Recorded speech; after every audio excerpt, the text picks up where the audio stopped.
বন্ধুরা তোমরা কেমন আছো? আজকে মিনি কিচেনে রান্না করলাম খোকা ইলিশ মাছ।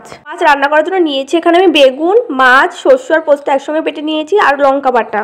তাহলে চলো ভিডিওটা শুরু করা যাক। তোমরা ভিডিওটা স্কিপ না করে শেষ পর্যন্ত ভিডিওটা দেখো। আমি উনুনে জালটা ধরিয়ে দিয়ে উনুনের পর বসিয়ে দিলাম কড়াই, আর এই পাশে উনুনের পর বসিয়ে দিলাম জলের হাঁড়ি। এবার মাছের গায়ে দিয়ে দিলাম হলুদ গুঁড়ো, তারপর মাছের গায়ে দিয়ে দিলাম লবণ। এবার মাছের গায়ে হলুদ লবণ দেওয়া হয়ে গেছে, মাছের গায়ে হলুদ লবণটা ভালো করে মাখিয়ে দিলাম। এবার কড়াইতে দিয়ে দিলাম পরিমাণ মতন তেল। তেলটা গরম হয়ে গেলে দিয়ে দিলাম কেটে রাখা বেগুনগুলো। আমি কিন্তু বেগুনগুলো একটু বড় বড় করে কেটে নিয়েছি, তাহলে বেগুনগুলো তরকারি দিতে খেতেও ভালো লাগবে, দেখতেও সুন্দর লাগবে। এবার বেগুনগুলো ভালোভাবে ভাজা হওয়ার জন্য দিয়ে দিলাম পরিমাণ মতন লবণ, আর সঙ্গে দিলাম পরিমাণ মতন হলুদ গুঁড়ো। হলুদ লবণ দেওয়া হয়ে যাওয়ার পর আমি খুন্তিতে একটু বেগুনগুলো ভালো করে নাড়াচাড়া করে দিলাম। এবার বেগুনগুলো কিছুক্ষণ ধরে ভালোভাবে ভেজে নিতে হবে। আমি কিন্তু বেগুনগুলো বেশিক্ষণ ভাজবো না, বেগুনগুলো হালকা ভেজে নামিয়ে নিতে হবে, না হলে কিন্তু বেগুনগুলো যখন ঝোলে দেবো তখন বেগুনগুলো বেশি গলে যাবে। তোমরাও কিন্তু এইভাবে একবার রান্না করে খেয়ে দেখতে পারো। এখন কিন্তু বেগুন ভাজা আমার হয়ে গেছে, বেগুন ভাজাটা তুলে নিলাম। বেগুন ভাজা তুলে নেওয়া হয়ে যাওয়ার পর আবারও কড়াইতে অল্প পরিমাণে তেল দিয়ে দিলাম। এবার তেলটা গরম হয়ে গেলে দিয়ে দিলাম তেলের পরে মাছগুলো। খোকা ইলিশ মাছে কিন্তু ভীষণ পরিমাণে কাটা হয়, তার জন্য এই মাছ অনেকে পছন্দ করে না। এই মাছ কিন্তু লাল লাল করে ভাজা খেতেও ভালো লাগে। মা যদি খোকা ইলিশ মাছ দিয়ে বেগুন দিয়ে রান্না করে সেটা তো আরও বেশি ভালো লাগে। এদিকে মাছটা ভাজা হতে থাকুক, ততক্ষণ আমি ধনেপাতাগুলো কেটে নিই।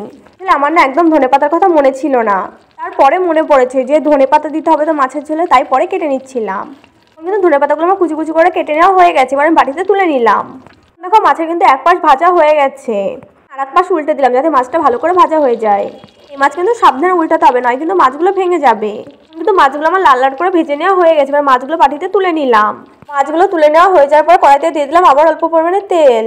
তেলটা গরম হয়ে গেলে দিয়ে দিলাম তেলের পরে কালো জিরে। আমি শস্য আর পোস্ত যেটা একসঙ্গে বেটে রেখেছিলাম সেটার ভেতরে দিয়ে দিলাম জল। শস্য আর পোস্ত বাটাটা ভালোভাবে গুলিয়ে নেব। শস্য জলের ভেতরে দিয়ে দিলাম অল্প একটু হলুদ, সঙ্গে দিলাম অল্প একটু লবণ। হলুদ আর লবণ দেওয়া হয়েছে, এবার শস্য জলটা আবার ভালো করে একটু গুলিয়ে নেব। দেখো আমি তেলের পরে যে কালো জিরেটা দিয়েছিলাম ওটা কিন্তু ভাজা হয়ে গেছে। এবার তেলের পরে দিয়ে দিলাম কাঁচা লঙ্কা বাটা। লঙ্কা বাটাতে তেলের পরে আমি কিছুক্ষণ ভালোভাবে ভেজে নেব। এবার তেলের পরে দিয়ে দিলাম শস্য আর পোস্ত গোলা জলটা। এবার দিয়ে দিলাম পরিমাণ মতো হলুদ গুঁড়ো, তারপর দিলাম পরিমাণ মতো লবণ, তারপর দিয়ে দিলাম অল্প একটু লঙ্কা গুঁড়ো। লঙ্কা গুঁড়োটা অল্পই দিয়েছি, আমি কাঁচা লঙ্কা বাটা দিয়েছি তো তার জন্য। এবার ঝোলের ভেতর দিয়ে দিলাম ভেজে রাখা বেগুনগুলো।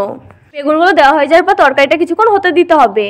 বন্ধুরা তোমরা যদি এখন আমার চ্যানেলটা সাবস্ক্রাইব না করে থাকো অবশ্যই মনে করে দেবে। আর তোমাদের যদি ভিডিওটা ভালো লাগে তাহলে একটা লাইক দেবে, আর পাশে থাকা বেল আইকনটা অবশ্যই প্রেস করে রাখবে, যাতে আমার পরবর্তী ভিডিওর নোটিফিকেশন সবার আগে তোমার কাছে পৌঁছায়। এবার কিন্তু আমি ঝোলের ভেতরে ভেজে রাখা মাছগুলো দিয়ে দিলাম। তোমরা আমার মিনি কিচেনে আর কি রান্নার ভিডিও দেখতে চাও সেটা কমেন্ট করে জানাতে পারো, তাহলে আমার সুবিধা হবে, তোমাদের পছন্দ মতন রান্না করে দেখাতে পারবো। কিন্তু তরকারিটা আমার প্রায় হয়ে গেছে। তরকারির ভিতরে দিয়ে দিলাম একটা কাঁচা লঙ্কা, সঙ্গে দিয়ে দিলাম কুচি করে রাখা ধনেপাতাগুলো। ধনেপাতাগুলো দেওয়া হয়ে গেছে, এবার তরকারিটা আরও কিছুক্ষণ হতে দেবো। এখন কিন্তু তরকারি রান্না আমার হয়ে গেছে। প্রথমে আমি মাছগুলো তুলে নিলাম। মাছগুলো তুলে নিচ্ছি তার কারণ হচ্ছে মাছগুলো যাতে না ভেঙে যায়। এবার পুরো তরকারিটা বাটিতে তুলে নিলাম। আজকে রান্নাটা তোমাদের কাছে কেমন লেগেছে অবশ্যই কমেন্ট করে জানাবে। তোমরা যদি পাশে থাকো আরো ভালো ভালো রান্নার ভিডিও করবো। ভিডিওটা ভালো লাগলে লাইক, কমেন্ট, সাবস্ক্রাইব, শেয়ার করতে একদম ভুলবে না।